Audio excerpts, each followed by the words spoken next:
What is going on, everyone? My name is Scorpion, coach of the Leaf Agents, and welcome to Battle Hub Draft League Season 2. That's right, it is finally time. We are here, it's hype, and the Leaf Agents have returned to participate in the long-awaited second season of the BHDL. We have a big roster of tough opponents, new and returning coaches alike, and I am very excited to get this incredible experience started.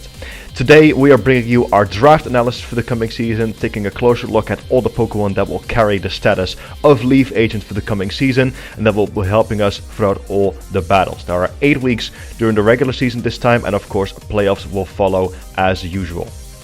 Now, before I begin, I want to make 2 real quick announcements. First of all, if you haven't already subscribed to the official BHDL YouTube channel, please make sure to do so, as I, alongside the rest of the BHDL crew, will be posting even more content there during the regular upcoming season, like interviews, power rankings, pick'ems, interviews and more. So definitely worth checking out, and make sure to do so. And lastly, for those who are curious, yes, I will be once again recording and uploading all of my battles during the season with team builders and live commentary, so stay tuned for those. However, I have made the decision that I want to make videos more to my own liking and sort of in the style of video that I would enjoy watching. So as a result, the team building sections before each battle will be a lot shorter and more straight to the point compared to last season, and thus not as in-depth. I hope everyone is okay with that. I'm sure it will be entertaining regardless. And of course, big thank you to everyone who will be watching and supporting us throughout the season. But yeah, with that out of the way, let's jump straight into the draft analysis. Now, I was actually second in the draft order for this season, so I could get a solid first pick.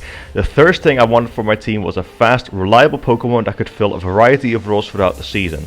Dragapult was already gone by the first coach, but that was just fine, as the Pokemon I had my eyes on for the first member was there for the taking. I wanted Zamazenta. Zamazenta was actually not legal during the first season of BHDL, but due to power creep from the DLC and us collectively deciding it should have a chance in Draft League, we unbanned it. The item Rusted Shield is still banned, so we can only operate with Zamazenta in its base form, Hero of Many Battles. That being said, Zamazenta is still an absolute unit of a Pokemon.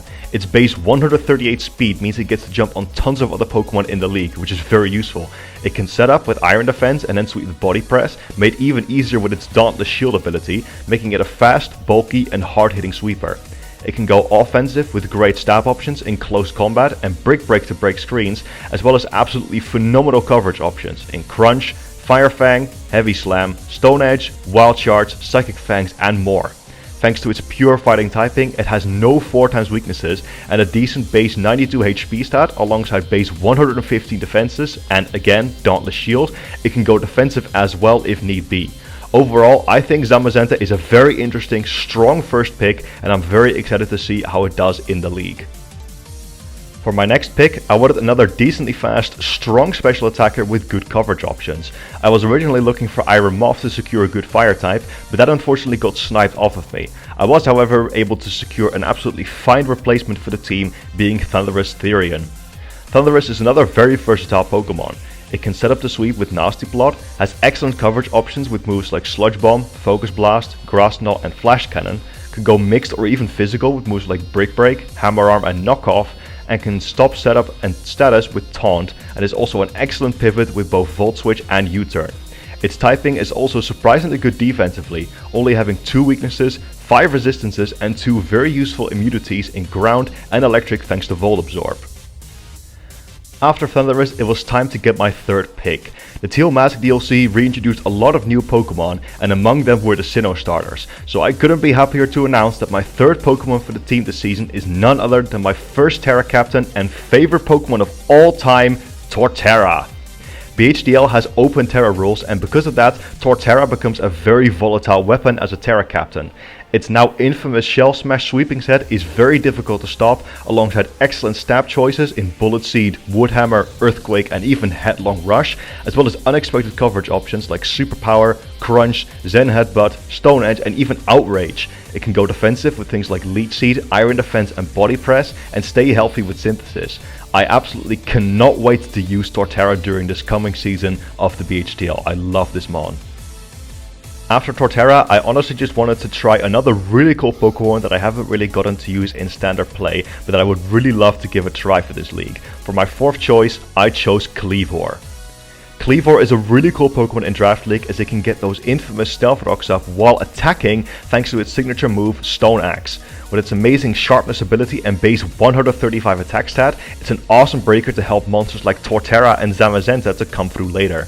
It can break with powerful sharpness boosted attacks like X-Scissor, Aerial Ace, Night Slash and the aforementioned Stone Axe, wields choice items incredibly well, can set up to become even more powerful with Swords Dance, and can fix its low speed with Agility or even Trailblaze. Kleavor also gives me another Defogger in case I really need one. I can't wait to use Kleavor for the coming season, and I think it's a very exciting mon to have on the team.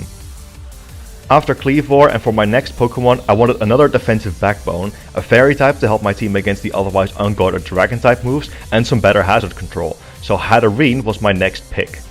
Hatterene is an amazing defensive mon with great defensive typing and stats. It can recover itself with Draining Kiss, gains momentum with Baton Pass, can set screens and even weather, and can act as a cleric with Healing Wish. Magic Bounce allows me to threaten opposing hazard setters by throwing said hazards back at them, and allows me to be immune to status, potentially even letting me set up with Calm Mind against a more passive team. I think Hatterene will be a very solid support move throughout the season, and I'm very excited to see it in action. After Hatterene, I realized I didn't quite have a specially defensive tank yet to accompany physical walls like Zamazenta, Torterra and Hatterene, and at this point in time, my team was also lacking a Steel and Dragon type. Because I had the points to afford it, Hisuian Goodra was my next pick. Goodra is an amazing special attacker already thanks to its good special attack and amazing coverage options, but that secondary steel typing eliminating a lot of weaknesses that other dragons have, I was very interested in trying its Hisuian form.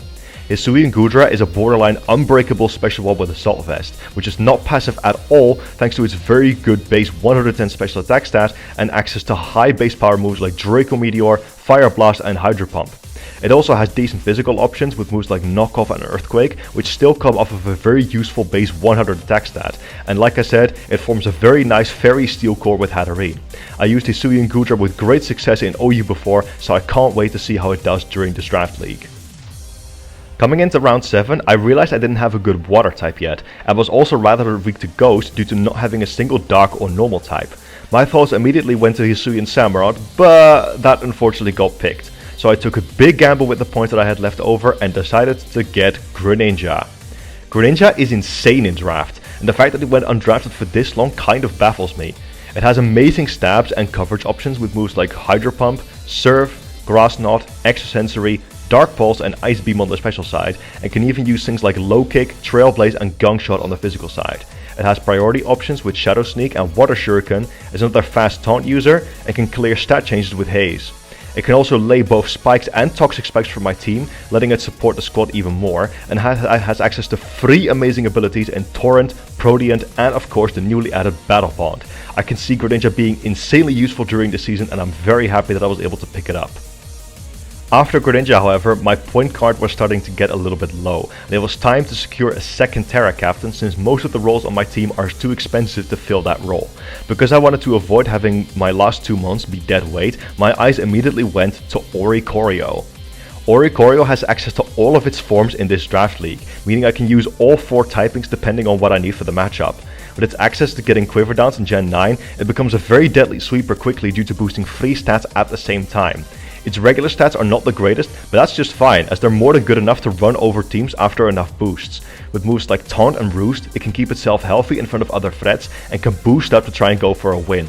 Its coverage is also not the best, but that's where its signature move, Revelation Dance, really comes into play.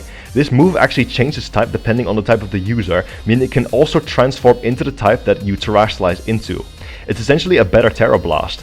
With the right support and unpredictability due to having 4 different forms I can bring to battle, I have great faith in Oricorio as a second Terra captain for this season.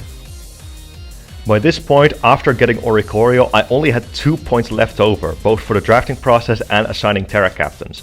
Because we are allowed 3 Terra captains in the league, I can still make this last Pokemon my final one. I decided on Swalot, since I don't have a grounded poison type yet. Swalot is actually very decent as a final pick. It has bulk on par with Clefable, further complemented by Terra, and the ability Sticky Hold, which is an amazing ability for a defensive wall. This allows me to give leftovers to it and not have to worry about knockoff, giving me another absorber to the move, which is very useful. It can spread status like crazy with Thunder Wave, Yawn and a 100% accurate Toxic, can annoy opponents with knockoff, gets Encore and Clear Smog to punish setup attempts, gets Pain Split to heal itself, sets Toxic Spikes, and while its offensive stats aren't the best, its coverage is amazing.